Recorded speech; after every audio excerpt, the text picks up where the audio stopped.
Hi, I'm Randy Gage, and they've asked me to talk about the two most frequently asked questions I've gotten for the last 120 days. And they are this: Randy, why did you get back in the network marketing business? And question number two, of all the possible companies you could have joined, what made you decide to join Agel Enterprises? So let's begin with the first question. Why did I get back in the business? Well, to be honest, I never wanted to be out of the business. Frankly, 5 years ago, I was working as a distributor, growing a network, having the time of my life. I was excited. Bonus checks were going up. Leadership was coming in. Things were going amazing. And you know what happened? The company I was with went out of business. Another casualty of undercapitalization, which you see with startup companies all the time. So it wasn't that I wanted to leave the business. I didn't have a choice. So that happened 5 years ago. I've been out of the business a few years, but of course I've still been consulting, still been training people, doing my seminars, writing my books. And along the way, here's what happened. I've been working with some of the most top leadership people in the network marketing industry on a consulting basis. And I will flat out tell you this: I have created more MLM millionaires and MLM multimillionaires than anybody alive. And I'll stack that against anybody. I mean, you send in Mike Wallace and the 60-minute camera crew, you come to my office, we'll start taking out files, and I will show you company after company after company after company where I've trained the #1 worldwide or #1, 2, 3 worldwide. I've got companies where I train the top 10 or top 20 payout leaders worldwide. So what's been going on? For these 5 years or so, I keep creating these millionaires, but I haven't been getting residual income on that, of course. And if you know anything about me, you know I think that's a crime against nature. So, of course, about 2 years ago, I really got over the hurt and the disappointment and the frustration of having that last company go out of business. And 2 years ago, I started looking, okay, where's a program for me? Where's a program I can build personally? Let me get back in the game and be sponsoring people personally and teaching them and training them and growing the network that I love to do so much. With 2 years I looked, and I looked at company after company after company. And you know what? I couldn't find one to join. I'd find some. I liked the products, but I thought the compensation plan was lousy.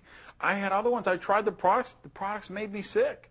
I had some that I just felt the management wasn't there. I felt like they didn't have money. Like I didn't think they're going to be here a couple years from now. And I was looking for a situation where I could create wealth. Not just an income. I have an income. I'm a multimillionaire, okay? I didn't join the business again because I wanted to make $5,000 a month. You know, honestly, if I wanted to make $5,000 a month, I'd get a paper route, okay? I joined the business again because I wanted to create residual income cash flow machine, something to create dramatic legacy wealth. So what I was looking for was the company I thought would be the next billion-dollar company. So again, I tried this company, that company. I couldn't find all the factors right. 2 years this is going on. Got really serious the last 6 months or so, where I'm really sampling products and reviewing videos and looking at compensation plans. And I happened to bump into Eric Worre at a generic network marketing event where we were both speakers. He asked me what's going on. I said, Eric, you can't believe it. I'm actually looking for a program to build myself. Almost 2 years I'm doing this. I haven't found one.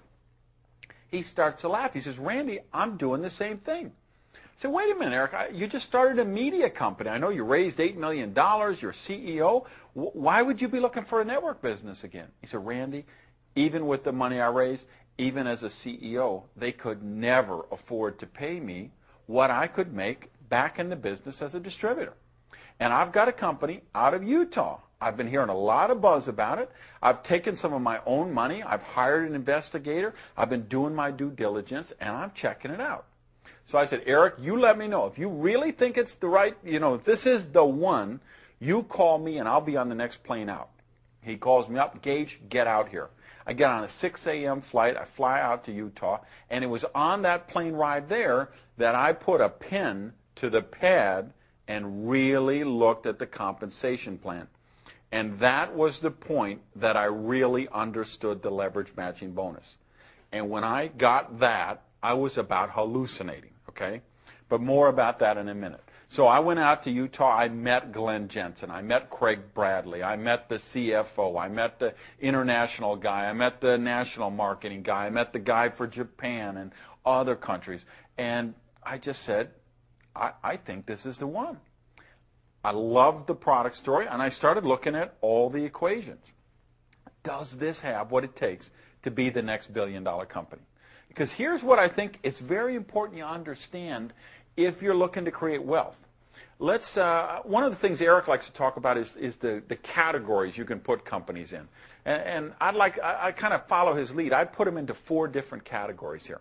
4 buckets, let's call them. Bucket number 1 is the airplane game and the chain letters and the pyramids and the travel cards and the gas cards, okay? Those things are the schemes. Nobody who's serious is going to pay any attention to them. So throw bucket number 1 out the window. Bucket number 2 is the big guys, the old school guys, the Amway and the Herbalife and the New Skin and the Shackley. You know what? Good companies, solid people, solid companies. They've been around forever. I think they'll be around forever. I have nothing bad to say about those companies. However, I didn't join them myself personally. Why? Because I think in a mature company like that, I believe you can create an income, but you can't create wealth. You know, I don't believe Mark Yarnell could join New Skin today and build a $300,000 a month bonus check. I mean, I think the ship has sailed on that. That's just my opinion, but I think in a mature company, if you say, hey, I want to get in the business and build a nice check, a bonus check of $5,000 or $10,000 a month, I think you can do that with a category number 2 company. But again, that isn't what I was looking for. Now, category 3. This is the bucket of companies. They've been around a while. They might be here 10 years, 15 years, but they never really hit it big for whatever reason. And of course, they still tell their distributors, yeah, we're 12 years old and we haven't even hit exponential growth yet. But the truth is, they're not going to. If they were going to hit it, they would have done it already. Okay, company just doesn't languish around for 15 years and then all of a sudden hit exponential growth. That doesn't happen. So, and there's a million reasons why it doesn't happen. Maybe the products don't have traction, comp plan is not well, they don't have strong management, it's just the wrong product at the wrong time. I mean, there's just a gazillion reasons that could stop that from happening. Obviously, I didn't want to be in a bucket 3 company because there's no wealth to be created there. What's the first, the final bucket?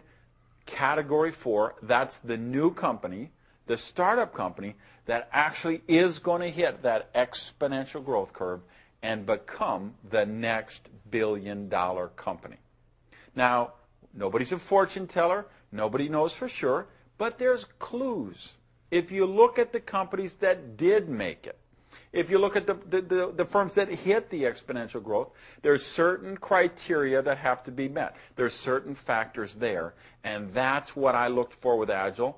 That's what I found with Agel.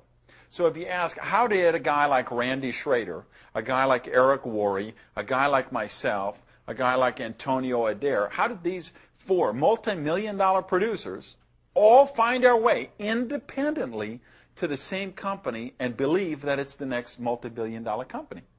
It's those criteria.